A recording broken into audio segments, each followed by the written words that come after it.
کشف الدجى بجماله. بسم اللہ الرحمن الرحیم. السلام علیکم ناظرین پروگرام صبح نور کے ساتھ نذیر غازی حاضر ہے. حسب معمول بر صغیر کے عظیم صوفی حضرت ابو انیس صوفی برکت علی صاحب رحمۃ اللہ علیہ کی تالیف اسماء النبی الکریم سے رحمت عالمین صلی اللہ علیہ وسلم کا ایک اسم مبارک سیدنا الاخشى للہ صلی اللہ علیہ وسلم، ہمارے سردار اللہ سے زیادہ ڈرنے والے، درود و سلام بھیجے اللہ آپ پر. حضرت انس رضی اللہ تعالیٰ عنہ سے روایت ہے کہ 3 آدمیوں کی ایک جماعت حضور اقدس صلی اللہ علیہ وسلم کی ازواج مطہرات کے ہاں آئی اور ان سے حضور اقدس صلی اللہ علیہ وسلم کی عبادت کے متعلق دریافت کیا. جب ان کو معلوم ہوا تو گویا انہوں نے اس بندگی کو تھوڑا خیال کیا اور کہنے لگے کہ کہاں ہم اور کہاں حضور اقدس صلی اللہ علیہ وسلم. آپ کے تو اللہ تعالیٰ نے آپ کے اگلے اور پچھلوں کے گناہ جو تھے وہ معاف فرما دیے. ان میں سے ایک بولا میں تو ہمیشہ ساری رات نماز نفل پڑھتا رہوں گا. دوسرا بولا کہ میں ہمیشہ روزے رکھوں گا اور کبھی روزہ نہ چھوڑوں گا. تیسرے نے کہا میں تو عورتوں سے کنارہ کش رہوں گا، کبھی نکاح نہ کروں گا. اتنے میں حضور اقدس صلی اللہ علیہ وسلم بھی تشریف لے آئے. آپ نے فرمایا تم ہی وہ لوگ ہو جنہوں نے ایسی باتیں کی ہیں. خبردار، اللہ کی قسم میں تم سے زیادہ اللہ سے ڈرتا ہوں اور تم سے زیادہ پرہیزگار ہوں. پھر میں روزہ بھی رکھتا ہوں اور چھوڑتا بھی ہوں اور رات کو نوافل بھی ادا کرتا ہوں اور سوتا بھی ہوں اور میں عورتوں سے نکاح بھی کرتا ہوں. کان کھول کر سن لو، جو میری سنت سے بے رغبتی کرے گا وہ میری امت سے نہیں. ناظرین کرام، قرآن حکیم کتاب ہدایت ہے. قرآن حکیم سائنس کی کتاب نہیں ہے، لیکن سائنس قرآن حکیم کا ایک چھوٹا سا حصہ ضرور ہے. قرآن کے اندر سائنس ہمیں ملتی ہے چونکہ قرآن حکیم ایک مکمل نظام زندگی ہمیں عطا کرتا ہے. اسلام ہمیں پورا نظام زندگی انسان کو دیتا ہے. سائنس اس نظام زندگی کا ایک یقیناً بڑا اہم حصہ ہے. اسلام نے دنیا کے ہر شعبے میں، انسانیت کے ہر شعبے میں انسانوں کی رہنمائی کی ہے. ضرورت اس بات کی ہے کہ ہم اس پہ غور و فکر کریں. اللہ کریم نے قرآن حکیم میں ارشاد فرمایا وَسَخَّرَ لَكُم مَا فِي السَّمَاوَاتِ وَمَا فِي الْأَرْضِ جَمِيعًا مِّنْهُ إِنَّ فِي ذَلِكَ لَآيَاتٍ لِقَوْمٍ يَتَفَكَّرُونَ. اور اللہ تعالیٰ نے تمہارے لیے مسخر کر دیا ہے جو کچھ آسمانوں اور زمینوں میں ہے، یہ سب اسی کی طرف سے ہے. بے شک اس میں ان لوگوں کے لیے نشانیاں موجود ہیں جو غور و فکر کرتے ہیں.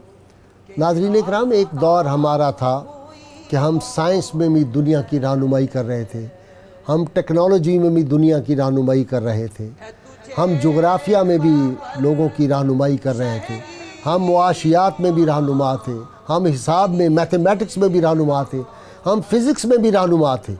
دنیا میں جتنے علوم کی اقسام پائی جاتی ہیں ان سب میں مسلمانوں نے اس دنیا کی رہنمائی کی تھی. اور اسپین کی ہماری جو تاریخ بڑی رچ اس بات کی گواہ ہے کہ جب یورپ کے بجھے ہوئے چراغ تھے وہ ہمارے علم کی شمعوں سے روشنی حاصل کرتے تھے. اور خود اس بات کا جو ہے تسلیم، اس بات کو صدر نکسن کی جو کتاب اس نے لکھی تھی سیز دی مومنٹ، اس نے اس بات کو تسلیم کیا.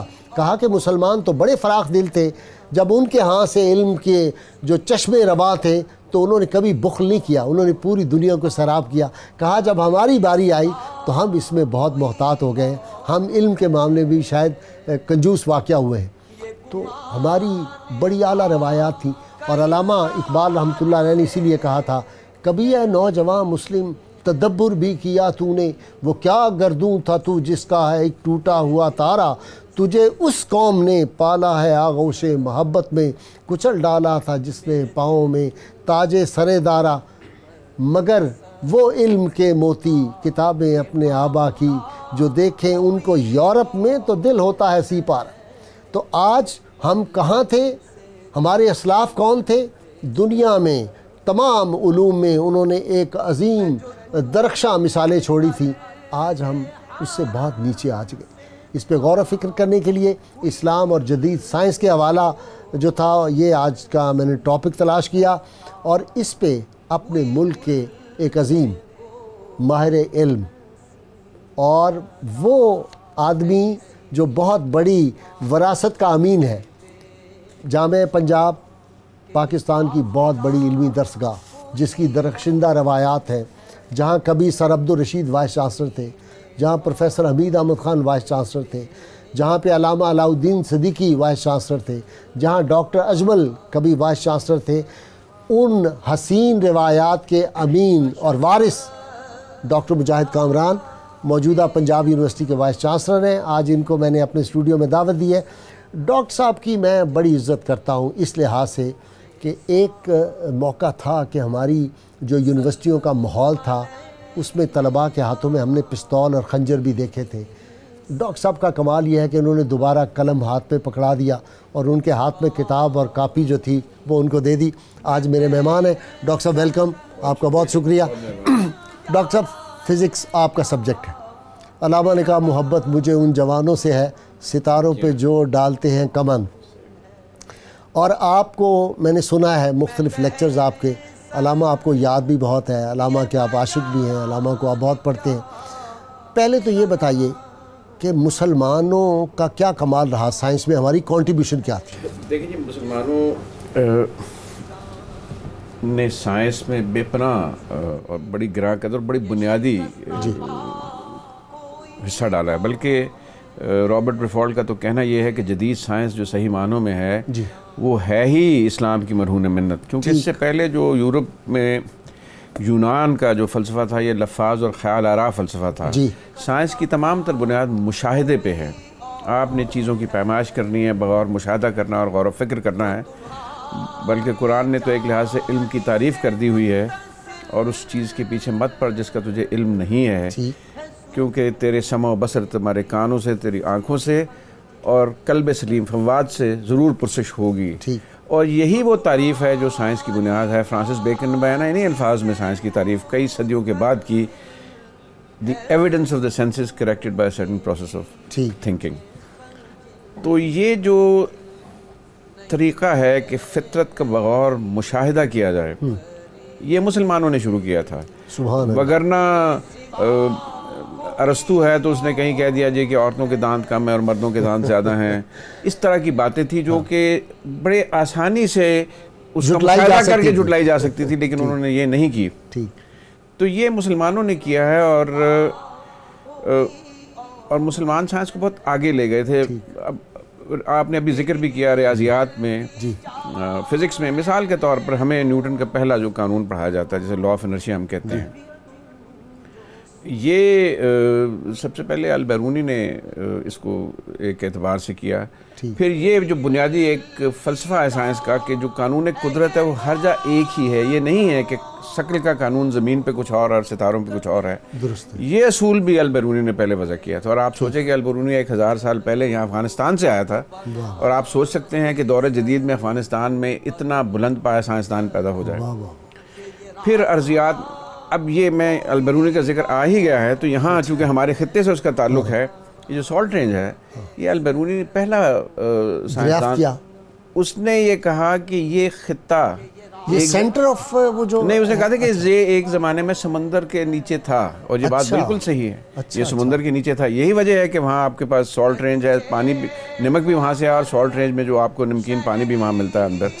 تو یہ اس کا فلسفہ تھا. پھر اس نے بڑی دلچسپ باتیں کی. مثال کے طور پہ اس نے لکھا ہوا ہے کہ مشاہدہ کرنے سے پتہ چلتا ہے کہ جہاں دریا شروع ہوتے ہیں وہاں پتھر بڑے بڑے ہوتے ہیں. جیسے جیسے یہ میدانی علاقوں میں آتا ہے یہ چھوٹے ہوتے جاتے ہیں, اور جب آپ سمندر تک پہنچتے ہیں تو یہ ریت کے ذروں میں تبدیل ہو جاتے ہیں. یہ اس نے یہ کہا کہ ریت کے ذرے بھی گھسے ہوئے پتھر ہیں, اگر آپ تو یہ البیرونی کا. پھر البیرونی نے یہاں چونکہ بات ہوئی, کوئی لیبارٹریاں نہیں تھی, ہاں, لیکن مشاہدے سے اس نے کیا. اور اس نے یہاں فورٹ نندنا ایک جگہ ہے یہیں سالٹ رینج میں کٹاس کے پاس, وہاں اس نے زمین کے نصف قطر کی پہلی پیمائش کی، ریڈیس کی، اچھا جی، اور اس کی پیمائش موجودہ پیمائش سے 10-12 کلومیٹر کا فرق ہے. واہ اتنی درست پیمائش تھی. کمال. اور اس نے ایک ریاضیات کا فارمولہ ٹریگنومیٹری میں ہم پڑھتے تھے، اور مجھے معلوم نہیں تھا کہ یہ فارمولہ البرونی نے خود دریافت کیا تھا. اس کو دریافت کیا، پھر اس کا اطلاق کیا، اور وہاں سے زمین کا اس نے نصف قطر نکالا. ٹھیک. تو بہت سی چیزیں ہیں جو مسلمانوں نے کی ہیں. بہت سے الفاظ ہیں جو وہاں ان کی روزمرہ کے لوگ، مثال کے طور پہ ہم الگوریدم کا لفظ استعمال کرتے ہیں یا لاگریدم کا لفظ استعمال کرتے ہیں، تو یہ الخوارزمی سے بنا ہے. ٹھیک. الجبرے میں الخوارزمی نے بنیادی کام کیا ہے بہت سے. بلکہ میں آپ کو ایک بڑی دلچسپ بات بتاؤں کہ آج سے کوئی 100 سال پہلے ہارورڈ کا ایک مورخ تھا جارج سارٹن. اس نے 3 جلدوں پہ مشتمل ایک کتاب لکھی تھی، شارٹ ہسٹری آف سائنس. ٹھیک. اور اس نے یہ کیا کہ اس نے 50 برس کے ادوار میں تقسیم کیا تاریخ کو، اور پھر ان 50 برسوں میں جو نمایاں سائنسدان تھے ان کے نام وہ 50 برس کر دیے. کبھی کہیں مثال کے طور پہ ارشمیدس کے 50 برس ہو گئے، یا اکلیدس کے 50 برس ہو گئے. 750 سے 1100 عیسوی تک یہ 7 نصف صدیاں صرف مسلمانوں کے نام ہیں. اس میں عمر خیام کا نام ہے، رازی کا نام ہے، مسعودی کا نام ہے، البرونی کا نام ہے. یہ 350 سال مسلسل مسلمانوں کی 7 نصف صدیاں ہیں. اس کے بعد پھر کچھ مغربی نام آنے شروع ہوئے ہیں، لیکن اس وقت بھی آپس میں کچھ توازن تھا. پھر بعد میں چند صدیوں کے بعد پھر مسلمان پیچھے رہ گئے. تو سائنس کی طرف مسلمانوں کو میلان کیوں ہوا؟ اس کی وجہ قرآن کی ہدایات ہیں. سبحان اللہ. قرآن کی پہلی آیت میں علم اور قلم کا ذکر ہے، اور قرآن نے علم کے بارے میں یہ کہہ دیا ہے کہ اس کو سمع و بصر اور قلب فواد سے ملا کر آپ اس کو اس تک بات تک پہنچے. اور قرآن کی 750 آیات ہیں جس میں انسان، پہلی تو بات ہے کہ کائنات کے بارے 750 آیات 8واں حصہ ہے قرآن کا، مظاہر فطرت کی طرف توجہ دلاتی ہیں، تدبر، تفکر، یہ ساری چیزیں. جی ہاں جی. اور یہ اسی کی وجہ سے یہ ہوا ہے سب کچھ. یہ جو مسلمانوں کا دنیا علم میں اس طرح عروج جو تھا، قیادت حاصل کر لینا اور عروج ہے، یہ اتفاقی نہیں تھا. یہ قرآن کی ہدایت کے مطابق تھا، کیونکہ ان کی زندگی قرآن کی ہدایت کے مطابق ہی بسر ہوتی تھی. وہ جو علامہ نے کہا تھا کہ وہ زمانے میں معزز تھے مسلمہ ہو کر، جی جی، اور تم خار ہوئے تارک قرآن ہو کر. بالکل. ناظرین، مجھے بریک کے لیے کہا جا رہا ہے، بریک کے بعد آئیں گے. ڈاکٹر صاحب کی گفتگو آپ سن رہے ہیں، ڈاکٹر مجاہد کامران کی. ہمارے ساتھ رہیے.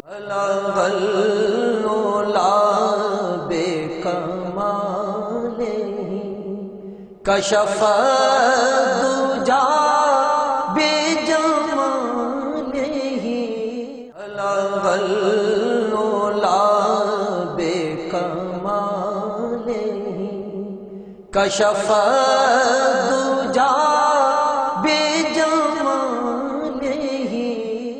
ویلکم بیک ناظرین. میں بھول گیا آج پروگرام کے شروع میں کہ ہمیں نعت رسول مقبول صلی اللہ علیہ وسلم قاریہ سدرہ سنائیں گی. یہ آج ہماری مہمان ہے. اور سدرہ کے بارے میں میرا ہمبل اوپینین یہ ہے کہ پاکستان میں شاید 3 یا 4 آوازیں اس طرح کی ہوں گی جس طرح یہ رسول اللہ صلی اللہ علیہ وسلم کی محبت میں ڈوب کے نعت پڑھتی ہے. یہ اللہ تعالیٰ نے اس کو خاص اعزاز دیا ہے. ہم آج اس کی نعت بھی آپ کو پروگرام کے آخر میں سنوائیں گے. جی ڈاکٹر صاحب، آپ فرما رہے تھے. ہاں جی. تو قرآن میں 750 آیات تو میں ہدایت ہے کہ آپ چیزوں تفکر، تدبر، یہ قرآن کے دستور العمل کا حصہ ہے. یہ 8واں حصہ. دیکھیں، پہلی آیت میں علم اور قلم کا ذکر ہے. بلکہ انسان نے جو فرشتوں پہ، خدا نے انسان پہ فرشتوں کی جو برتری وہ اسی طرح کی کہ انسان کو چیزوں کا علم تھا جو فرشتوں کو علم نہیں تھا. پہلی بات یہ. پھر پہلی آیت میں علم اور قلم کا ذکر، اور یہ بڑی اہم بات ہے. وَعَلَّمَ آدَمَ الْأَسْمَاءَ. ہاں جی، آدم کو سارے علوم سکھا دیے. یعنی دیکھیں نا کہ خدائے بزرگ و برتر کی طرف سے بنی نوع انسان کے نام آخری پیغام آ رہا ہے، اور اس کے پہلے جملے میں، پہلی آیت میں علم اور قلم کا ذکر ہے.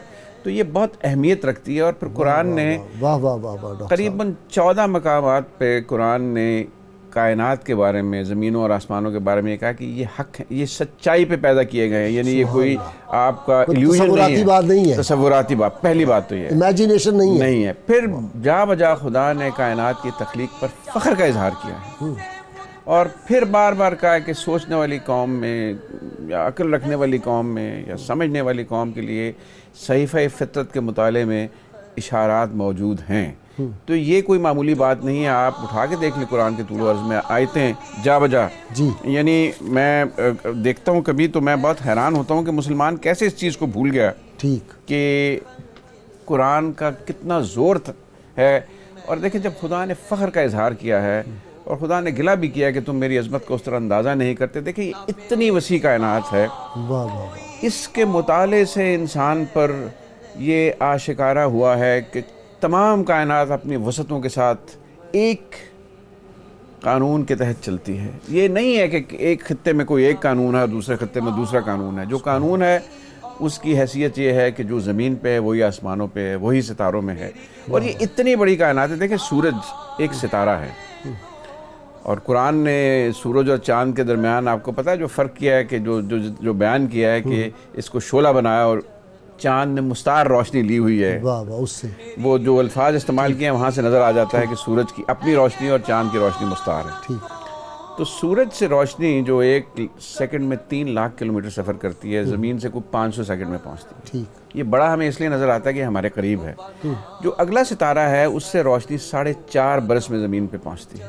اللہ. اور یہ ستارہ اور یہ سورج ایک مجامع نجوم کا حصہ ہے جسے ہماری گیلیکسی ہے, جس کہکشاں بھی اس کا حصہ ہے. یہ کوئی 1 ارب ایسے سورجوں یا ستاروں پہ مشتمل ہے اور روشنی کو ایک سرے سے دوسرے سرے تک جاتے ہوئے یہ سورج سے بھی بڑے سیارے اس طرح موجود ہیں. ان میں بڑے بھی ہیں اور چھوٹے بھی ہیں. اچھا جی. لیکن یہ ایک مجامع نجوم ایک گیلیکسی ہے جس میں تقریباً 1 ارب ستارے ہیں یا 1 ارب سورج ہیں.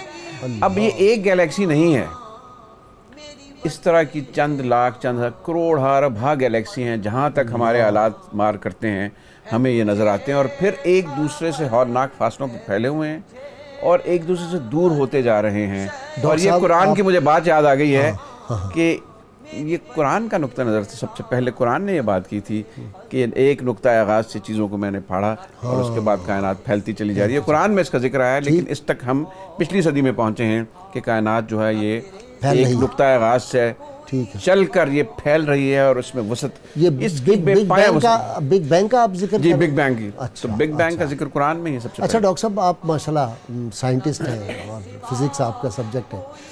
وہ میں نے ایک پڑھا تھا کہ جب علامہ مشرق کی ملاقات ہوئی نا آئنسٹائن سے, تو اس دن بارش ہو رہی تھی اور جرمنی میں ان کی ملاقات ہوئی.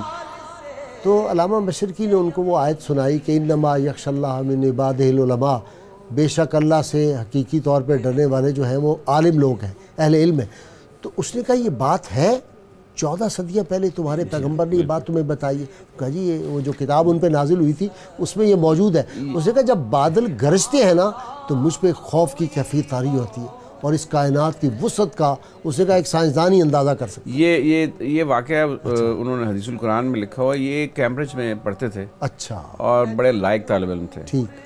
اور ان کے ایک استاد تھے سر جیمز جینز, اسٹرانومر تھے, بڑے مشہور اسٹرانومر تھے. ٹھیک. تو انہوں نے لکھا کہ میں نے ایک دن دیکھا کہ سر جیمز جینز نے بائبل بغل میں ڈالی ہوئی تھی. تو میں چونکہ ذرا لائق تھا, شوق تھا, تو میں نے ان سے کہا کہ یہ آپ کا کیا کام ہے بائبل کے ساتھ. اچھا. تو انہوں نے کہا کہ اچھا تم جو کرنا میرے گھر چائے پہ آ جانا. تو کہنے لگا جب میں نے انگریز ہم جماعتوں کو بتایا تو ان کو یقین نہیں آتا تھا, بلکہ ایک کہنے لگا کہ دیکھنے آیا کہ واقعی میں جا رہا ہوں گھر پہ. چنانچہ کہنے لگا میں گیا اور انہوں نے چائے پلائی, باتیں کی. تو کہتے ہیں مجھے آخر میں کہنے لگا یار مجھے پتہ نہیں خدا ہے یا نہیں, لیکن میں جب اپنی رستگاہ سے کائنات کی وسعت پر غور کرتا ہوں تو میرے بال کھڑے ہو جاتے ہیں اور یوں لگتا ہے کہ میرے مساموں میں کوئی چیز دھنس رہی ہے. تو علامہ مشرقی نے لکھا ہے کہ میں اس کے 1-2 برس کے بعد جو ٹرائپوس کی تیاری کر رہا تھا اورینٹل لینگویجز کی, تو قرآن کی آیت میری نظر سے گزری کہ میرے برگزیدہ بندے جب مجھ پہ غور کر, یہ نہیں بیان وہی الفاظ تھے, وہ کیفیت تھی جو جیمز جینز نے بیان کی تھی, یہ اس نے لکھا ہوا ہے. تو یہ بات ہے.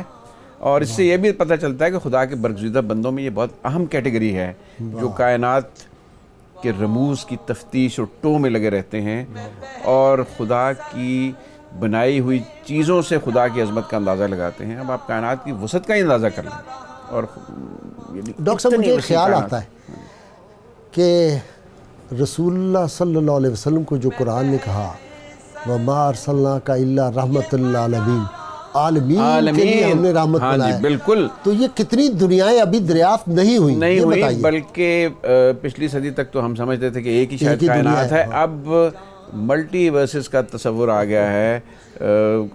جو ہمارے کلیات ہیں وہ اس طرف اشارہ کرتے ہیں. اور بڑی عجیب بات ایک اور ہے کہ جس قسم کے مادے سے ہم آشنا ہیں, جس کے ہم بنے ہوئے ہیں, جس کو ہم نیوٹرون, پروٹون, الیکٹران, جس کو ہم آرڈنری میٹر کہتے ہیں, اب یہ پتہ چلا ہے کہ یہ تو کائنات میں صرف 10% ہے. اس کے علاوہ 90% کائنات کی جو کمیت یا وزن ہے وہ کسی اور قسم کے مادے پہ مشتمل ہے جس کا ہمیں پتہ نہیں چل رہا. اس کو ڈارک میٹر کہا جا رہا ہے. ڈارک میٹر اور ڈارک انرجی کائنات کی تمام انرجی اور میٹر کا 90% ہیں, اور ہمیں اس کی ماہیت کا نہیں ابھی تک پتہ چلا.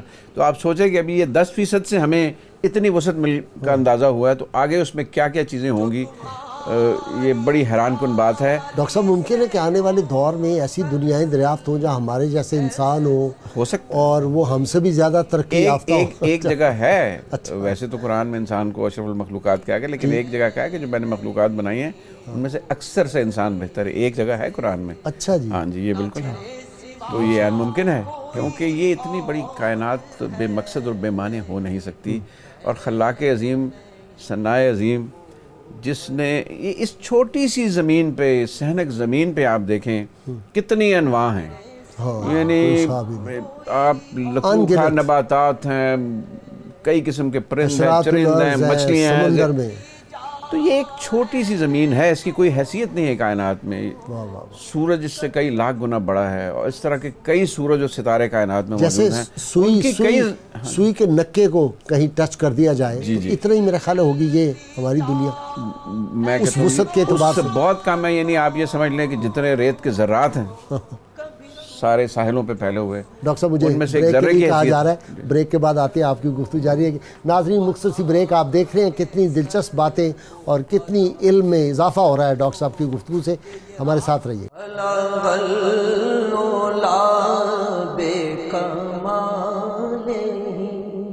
کشف دجا بے جمالہ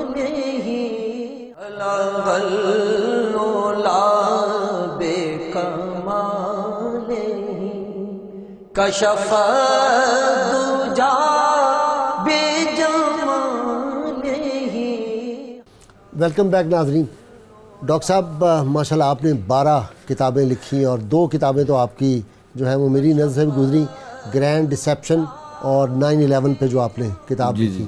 اور ابھی کوئی آپ کی کتاب زیر ترتیب بھی مجھے پتہ چلا ہے. جی ایک کتاب ہے جی, انٹرنیشنل بینکرز. اچھا, ورلڈ وارز 1, 2 اینڈ بیانڈ. اچھا ڈاکٹر صاحب, آپ تو موجودہ دور میں آپ کے دل میں بڑا درد ہے امت مسلمہ کا, آپ کی کتابوں سے بھی ظاہر ہوتا ہے. یہ بتائیں فیوچر میں آپ کو نظر آ رہا ہے کہ ہم پھر وہ عظمت رفتہ حاصل کر لیں گے؟ یہ مشکل سوال ہے. دیکھیں کتاب ہمارے پاس موجود ہے, اور نسخہ کیمیا موجود ہمارے پاس موجود ہے.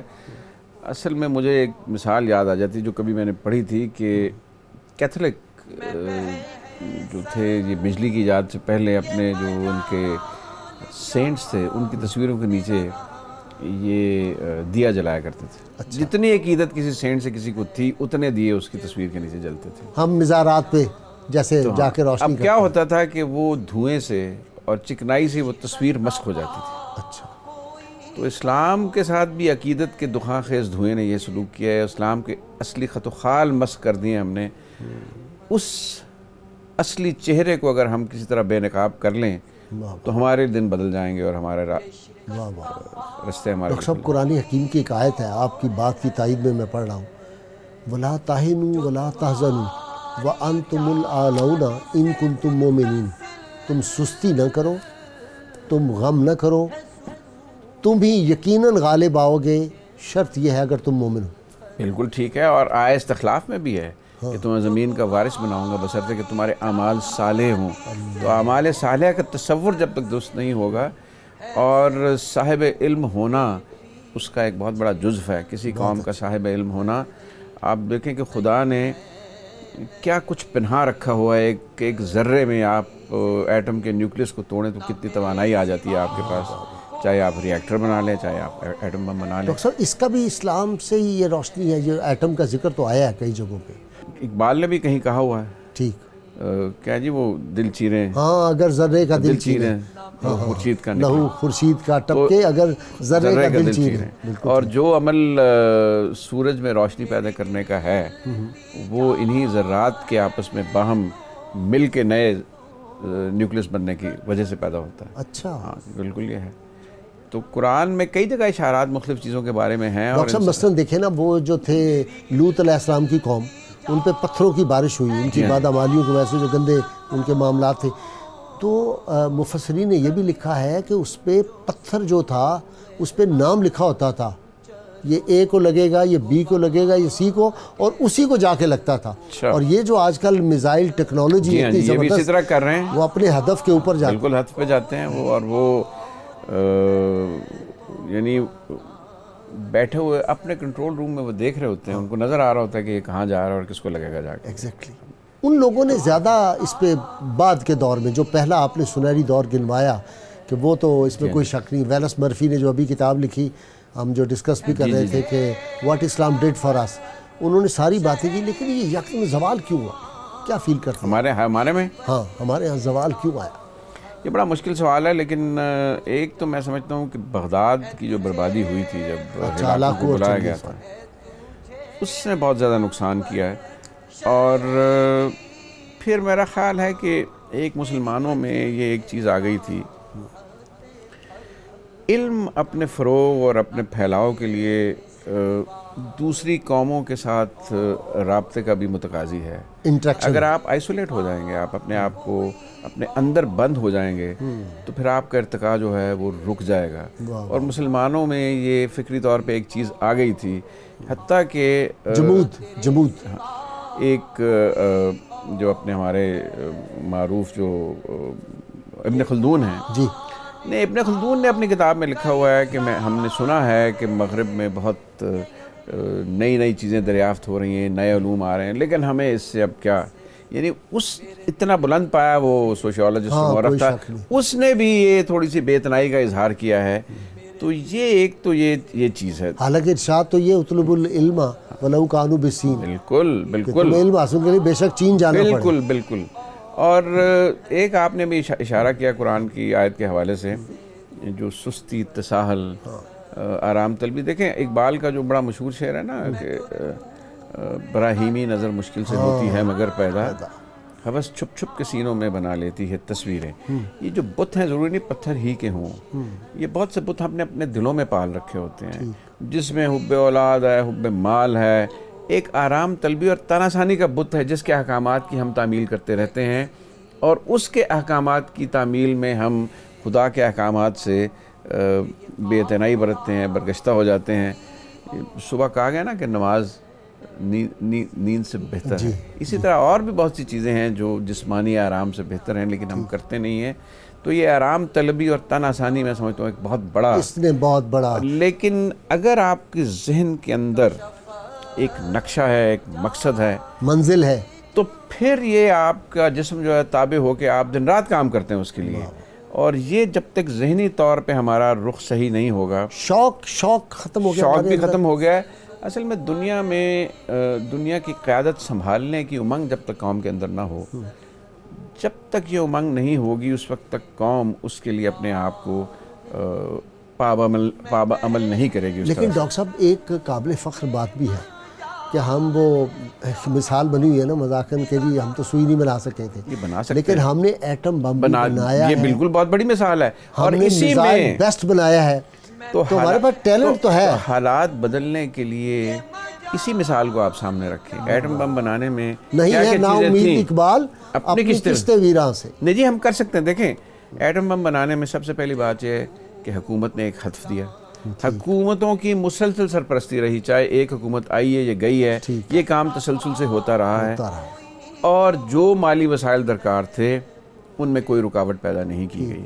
تو اگر ہم چاہتے ہیں کہ دنیا میں، علم کی دنیا میں ہمارا عروج واپس آئے، تو ہمیں بالکل اسی طرح سے تعلیم کی طرف اور نئے علم کی تخلیق کی طرف توجہ کرنی ہوگی. ڈاکٹر صاحب مستقبل میں کیا آپ دیکھ رہے ہیں کہ سائنس کن جگہوں پہ جائے گی اور کیا کیا نئی دریافتیں آئیں گی، وہ جو 14 صدیاں پہلے اشارات مل گئے جس کے؟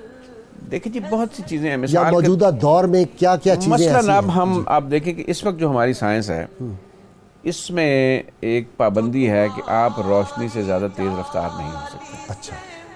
لیکن معراج کا واقعہ آپ کے سامنے ہے. سبحان اللہ سبحان اللہ. تو اس کا مطلب یہ ہے کہ ضرور کوئی نہ کوئی اور بھی سبق ملا ہے یہ معراج مصطفیٰ سے مجھے کہ عالم بشریت کی زد میں ہے گردوں. اور اب کہیں میں نے ابھی کہیں دیکھا کہ ٹائم ٹنل کی بات ہے جس میں یہ فاصلے جو ہیں چشم زدن میں طے کیے جا سکتے ہیں. اچھا جی. جو روشنی ویسے طے نہیں کر سکتی. اس قسم کی چیزیں اب آنی شروع ہو گئی ہیں. ٹھیک. تو یہ اس سے آپ ایک انداز. اور ویسے بھی اگر یہ کائنات اتنی وسیع ہے اور انسان کے لیے مسخر کر دی گئی ہے تو اگر انسان روشنی کی رفتار سے زیادہ رفتار سے سفر نہیں کر سکتا تو یہ تو فاصلے پاٹ ہی نہیں سکتا. آپ کو سورج اگلے ستارے تک جانے کے لیے 4.5 سال چاہیے اگر روشنی پہ بھی سوار ہو کے آپ جائیں, اور پھر کئی ہزار برس چاہیے اس کہکشاں کو عبور کرنے کے لیے. تو اس سے اگلے تو یہ ضرور ہوگا.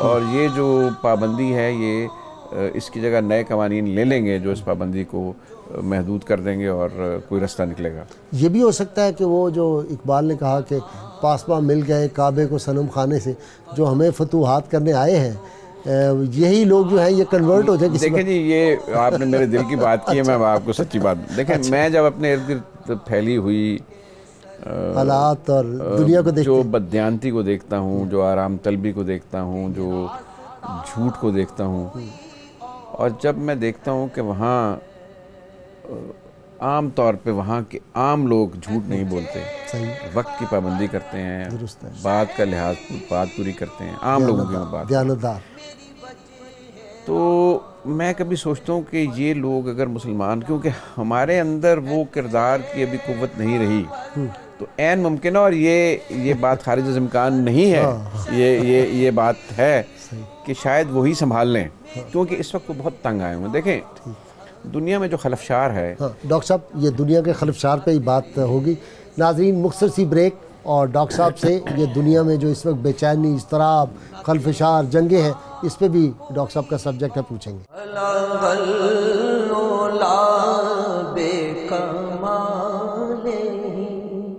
کشف دجا بے جمالہ الغلا بے کمالہ کشف دجا بے جمالہ. ویلکم بیک ناظرین. ڈاکٹر صاحب خلفشار, انتشار, بے چینی, اضطراب. قرآن کمال ہدایت کی کتاب ہے. سبحان اللہ سبحان اللہ. قرآن نے سود کی سختی سے ممانعت کی ہے. اب دنیا کا جو مالیاتی نظام ہے سود پہ چل رہا ہے. اس کا کیا نتیجہ ہے؟ اس کا نتیجہ یہ ہے کہ دنیا میں بڑا خوفناک ارتکاز زر ہو گیا ہے. دنیا کے چند خاندان ہیں جن کے ناموں کا بھی لوگوں کو علم نہیں ہے, جنہوں نے پچھلے 200-250 برس میں اتنی دولت جمع کر لی ہے کہ ان کے پاس جو دولت ہے وہ دنیا کی کل قومی پیداوار سے بھی زیادہ ہے. اللہ. اور یہ پس پردہ رہ کر, پیچھے رہ کر حکومتوں کو کنٹرول کرتے ہیں. کانگریس اور پارلیمنٹ ان کے کنٹرول میں ہے, ایجنسیاں ان کے کنٹرول میں ہیں, اور یہ بنی نوع انسان کو ایک لحظہ چین نہیں لینے دیتے. یہ اسلام کے دشمن اس لیے ہیں کہ انہوں نے یہ طے کر, ان کو یہ پتہ چل گیا ہے کہ اسلام سود کے معاملے پہ کسی قسم کا کمپرومائز نہیں کرتا. عیسائیت میں بھی سود کی ممانعت ہے. اور اس کا کیا نتیجہ ہے آپ یہ دیکھیں. انہوں نے جو سینٹرل بینک ہیں, ہمارا اسٹیٹ بینک تو ایک ادارہ ہے, یہ پرائیویٹ بینک نہیں ہے, لیکن امریکہ کا فیڈرل ریزرو پرائیویٹ بینک ہے, bank of England private bank ہے. تو اس کی ملکیت انہی خاندانوں کے پاس ہے. جب چاہیں انفلیشن کر دیں, جب چاہیں ڈپریشن کر دیں. اور ان کے تجزیہ نگاروں نے لکھا ہوا ہے, مغرب کے سن 76 کی میں تحریر دیکھ رہا تھا, ایک شخص نے لکھا ہے جی کہ ہمارے یہاں امریکن اس وقت کام کر رہے ہیں لیکن ان کو معلوم نہیں ہے کہ یہاں یہ الحاد کی قوتیں کتنی پھیل رہی ہیں اور کس طرح سے یہ کر رہی ہیں. یہ یقینی ہے کہ امریکنوں کو ان کے گھروں سے نکال دیا جائے گا اور ان کو جبری کیمپوں میں مشقت پہ مجبور کر دیا جائے گا. اور اب آپ دیکھ لیں 2007 سے اب تک 1 کروڑ گھر جو ہیں خالی ہو گئے ہیں. 4 کروڑ امریکہ کے اندر. جی ہاں جی. یہ لوگوں کو اس کا پتہ اس لیے نہیں ہے کہ میڈیا بھی انہی بینکاروں کے کارندوں کے ہاتھ میں ہے. تو یہ بات آنے, لیکن امریکہ میں 10 سٹیز بن گئی ہیں, تو 1 کروڑ گھر ہمارے ہاں تو ریلوے لائن کے ساتھ آپ ایک گھر گرا دیں تو کوہرام مچ جاتا ہے، تو 1 کروڑ گھر وہاں انہوں نے فور کلوز کر دیا ہے، اور یہ اسی طرح کیا ہے کہ بینکوں کو انہوں نے حکم دے دیا کہ آپ نے جو قرضے دیے ہیں واپس منگوا لیں۔ تو جب آپ قرضے واپس منگواتے ہیں تو لوگ پھر کیا کرتے ہیں، لوگ اپنی املاک اونے پونے داموں بیچ کے چھوڑ کے یا بینکوں کے حوالے کر دیتے ہیں کہ آپ، تو یہ، اور انہوں نے اس وقت وہاں ایک ہے فیڈرل ایمرجنسی مینجمنٹ اتھارٹی، جی اس کو بنے ہوئے تقریباً 35 برس ہو گئے ہیں۔ یہ مستقل ایکسرسائزز کر رہے ہیں کہ ایک وقت میں 4-5 لوگوں کو کیمپ میں کیسے بند کیا جانا ہے، یہ مستقل ایکسرسائز کر، تو کس کے لیے کر رہے ہیں؟ پھر امریکہ کی department of homeland security ہے، ان سب کو یہی کنٹرول کرتے ہیں بینکنگ خاندان۔ Department of homeland security نے پچھلے 2-3 برسوں میں 2.2 ارب ہالو پوائنٹ بلٹس، جو کہ they are banned by Geneva convention, اس کو آرڈر دیے۔ تو عراق کی جنگ جب اپنی انتہا پہ تھی تو ایک برس میں صرف 72 ملین راؤنڈ خرچ ہوئے تھے۔ ڈاکٹر صاحب حیران کن بات ہے۔ آپ کا ٹیسٹ اسپرچل بھی ہے، میں جانتا ہوں۔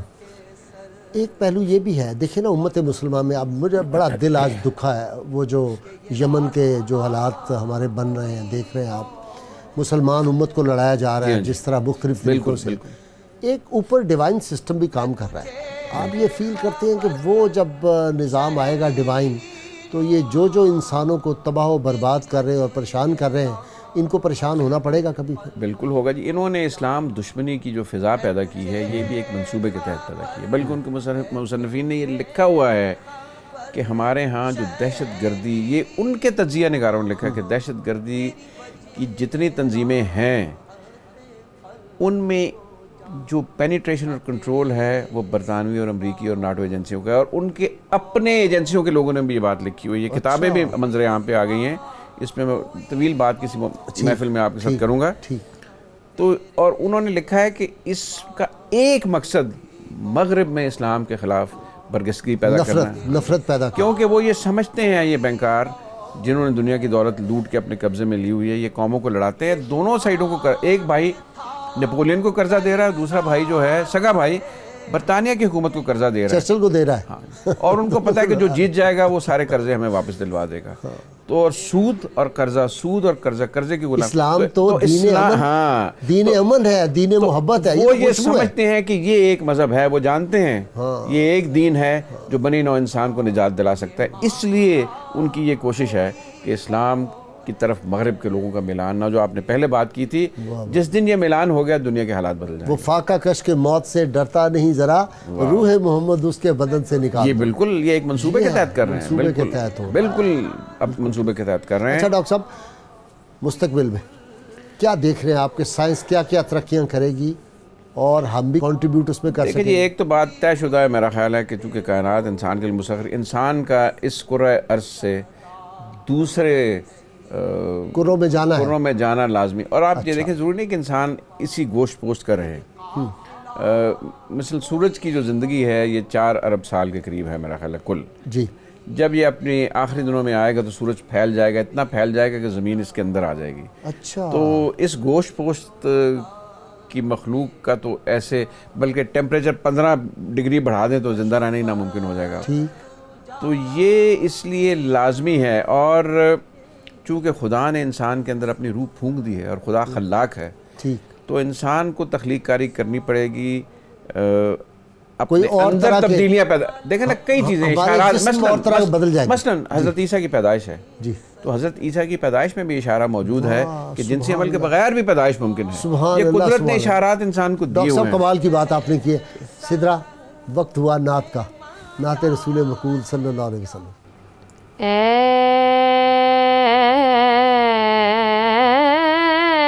رسول امین خاتم المرسلین،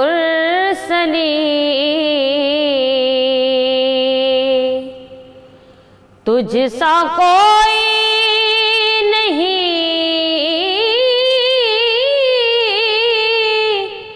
تجھ سا کوئی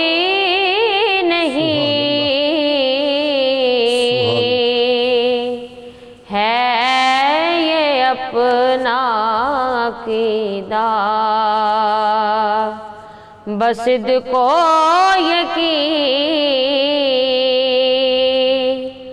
تجھ سا کوئی نہیں، تجھ سا کوئی نہیں، اے رسول امین۔ اور بزم کونین پہلے سجائی گئی، پھر تیری ذات منظر پہ لائی گئی، پھر تیری ذات منظر پہ لائی گئی۔ سید الاولین سید الآخرین،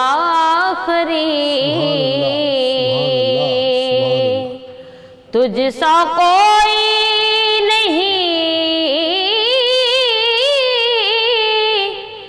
تجھ سا کوئی نہیں، اے رسول امین۔ اور سدرۃ المنتہا را گزر میں تیری، کعبہ کو سے نگر دے سفر میں تیری، سدرۃ المنتہا را گزر میں تیری، کعبہ کو سے نگر دے سفر میں تیری، کعبہ کو سے نگر دے سفر میں تیری، تو ہے حق کے قریب، سبحان اللہ، حق ہے تیرے قریب، سبحان اللہ، تجھ سا کوئی نہیں، تجھ سا کوئی نہیں، اے رسول امین۔ جزاک اللہ، جزاک اللہ، واہ جی واہ، سدرا کمال کر دیا آپ نے۔ پھر انشاءاللہ آپ کو بلائیں گے اور آپ کی نعت پھر بھی ہم سنیں گے۔ ڈاکٹر مجاہد کامران صاحب، تشنا رہ گیا سارا معاملہ، آپ سے پھر ایک نشست درکار ہے، اور میں یہ کوشش کروں گا اپنا شیڈول دیکھیں کہ اگلے ہفتے آپ کو پھر ہم ریکویسٹ کریں اور آپ بھی اپنا وقت فارغ رکھیے گا۔ اس کا دوسرا حصہ بھی ہم جو گفتگو کا ہے پھر آپ کو بلاتے ہیں اگلے ہفتے۔ آپ نے بڑی اعلیٰ باتیں کی اور ماشاءاللہ ہم آپ سے مستفید ہوئے، اور آپ تیار رہیے بس انشاءاللہ۔ ناظرین کرام، سیدنا علی المرتضیٰ رضی اللہ تعالیٰ عنہ کا قول مبارک فرمایا، علم کا جمال اس کو پھیلانا اور اس کی اشاعت کرنا ہے، اس کا پھل اس پر عمل کرنا اور اس کے مطابق چلنا ہے، اور اس کی حفاظت یہ ہے کہ وہ ایسے لوگوں کو بتلایا جائے جو اس کے لائق اور اس کے اہل ہوں۔ ناظرین کرام، کتاب الشفا سے ہم روز ایک نیا سلسلہ شروع کیا، آپ کو ایک نسخہ بتاتے ہیں۔ تو اگر کسی کے زخم ہو جائے تو 7 مرتبہ پانی پہ سورہ فاتحہ پڑھ کر پھونک دیا جائے، اور روئی کا ٹکڑا اس میں بھگو کر پھر اگر زخم پہ لگایا جائے تو اس سے فوری طور پہ شفا ہوتی ہے۔ اللہ کریم کرم فرماتے ہیں۔ اور دوسرا یہ کہ ڈاکٹر غلام قادر فیاض ہمارے ملک کے بہت بڑے یہ جو ہوتے ہیں پلاسٹک سرجن ہیں، تو وہ جب کسی کا آپریشن کرتے ہیں تو ڈاکٹر صاحب نے کبھی اینٹی بایوٹک نہیں دی، وہ شہد کا استعمال کرتے ہیں، اس زخم پہ شہد لگاتے ہیں اور بہت جلدی وہ زخم ٹھیک ہو جاتا ہے۔ ہمارے پروگرام کا وقت ختم ہو رہا ہے، نذیر غازی کو اجازت دیجیے، کل صبح نور میں آپ سے ملاقات ہوگی۔ اللہ حافظ۔